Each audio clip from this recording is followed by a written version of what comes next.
We are at the Mahalia Mullins Cabin, located near Sneedville, Tennessee, at Vardy Valley. We wish to thank the caretakers of the cabin and other buildings as they granted us access, even though some restoration was taking place. Come along with us as Dave will read the information boards that are located around the property.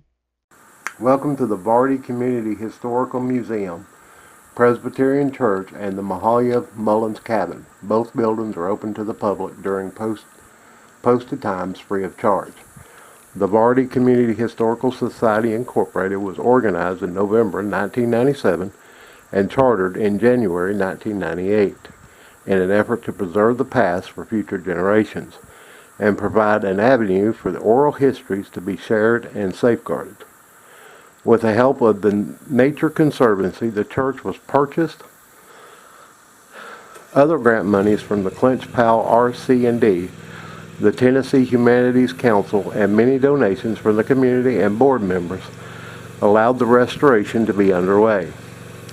The mission of the Vardy Community Historical Society Incorporated is to record and report on the lives, times, and culture of families living in the Vardy Valley on Blackwater Creek in East Tennessee, to document the Presbyterian missionaries' contributions to the health, education, and religious needs of resident families from 1862 through 1974, to restore and maintain certain local properties of historical interest built during the late 19th and early 20th centuries, and to participate with individuals, groups, and educational institutions with like interest in the origins, migration, and lives of people living in Vardy and elsewhere known as the Melungeons.